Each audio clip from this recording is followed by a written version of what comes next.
എന്താണ് CAA? ആർക്കാണ് പൗരത്വം ലഭിക്കുക? ആരുടെയെങ്കിലും പൗരത്വം നഷ്ടപ്പെടുമോ? വീണ്ടും ചർച്ചകളിൽ നിറയുന്ന നിയമം.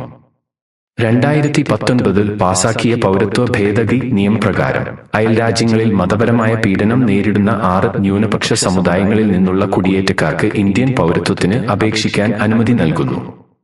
മതപരമായ പീഡനം മൂലം 2014 ഡിസംബർ 31 മുമ്പ് പാകിസ്ഥാൻ, ബംഗ്ലാദേശ്, അഫ്ഗാനിസ്ഥാൻ എന്നിവിടങ്ങളിൽ നിന്ന് ഇന്ത്യയിലേക്ക് കുടിയേറിയ ഹിന്ദു, സിഖ്, ജൈന, ബുദ്ധ, പാഴ്സി, ക്രിസ്ത്യൻ വിഭാഗങ്ങൾക്കാണ് പൗരത്വം ലഭിക്കുക.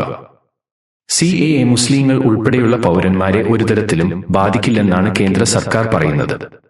നേരത്തെ പറഞ്ഞ 6 രാജ്യങ്ങളിലെ ന്യൂനപക്ഷ സമുദായങ്ങളല്ലാതെ മറ്റു വിദേശികൾക്ക് CAA പ്രകാരം പൗരത്വത്തിന് അപേക്ഷിക്കാനാകില്ല.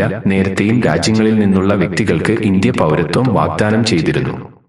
ശ്രീലങ്കയിൽ നിന്നുള്ള തമിഴ് വിഭാഗം, ബർമയിൽ നിന്നുള്ള വ്യക്തികൾ, 1970കളിലെ അട്ടിമറിയെ തുടർന്ന് ഉഗാണ്ടയിൽ നിന്നുള്ളവർ എന്നിവരുൾപ്പെടെ വിവിധ ഗ്രൂപ്പുകൾക്ക് ഇന്ത്യ മുമ്പ് പൗരത്വവും പുനരധിവാസവും വാഗ്ദാനം ചെയ്തിട്ടുണ്ട്.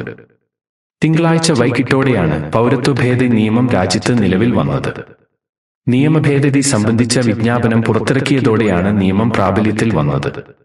പാകിസ്ഥാൻ, ബംഗ്ലാദേശ്, അഫ്ഗാനിസ്ഥാൻ എന്നീ രാജ്യങ്ങളിൽ നിന്ന് ഇന്ത്യയിൽ എത്തിയ ഹിന്ദു, സിഖ്, ജൈൻ, ക്രിസ്ത്യൻ, ബുദ്ധ, പാഴ്സി മതവിശ്വാസികൾക്ക് പൗരത്വം നൽകുന്നതിനുള്ള നിയമഭേദഗതി നേരത്തെ പാർലമെന്റ് പാസാക്കിയിരുന്നു. BJPയുടെ 2019 പ്രകടന പത്രികയിലെ വാഗ്ദാനമായിരുന്നു പൗരത്വ നിയമഭേദഗതി നടപ്പാക്കും എന്നത്.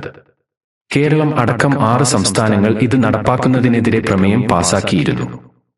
പൗരത്വത്തിനുള്ള അപേക്ഷകൾ കേന്ദ്ര ആഭ്യന്തര മന്ത്രാലയം ഉടൻ സ്വീകരിച്ചു തുടങ്ങും. ഇതിനുള്ള ഓൺലൈൻ പോർട്ടൽ സജ്ജമായതായും ട്രയൽ റൺ നടക്കുന്നതായുമുള്ള വിവരങ്ങൾ നേരത്തെ തന്നെ പുറത്തുവന്നിരുന്നു. ലോക്സഭാ തെരഞ്ഞെടുപ്പിന് മുമ്പ് തന്നെ ഇത് സംബന്ധിച്ച ചട്ടങ്ങൾ പുറപ്പെടുവിച്ച് നടപ്പാക്കുമെന്ന് കേന്ദ്ര ആഭ്യന്തര മന്ത്രി അമിത് ഷാ കഴിഞ്ഞ മാസം പറഞ്ഞിരുന്നു. CAA നടപ്പിലാക്കില്ലെന്ന് കേരളവും ബംഗാളും ഉൾപ്പെടെയുള്ള ചില സംസ്ഥാനങ്ങൾ വ്യക്തമാക്കിയിരുന്നു.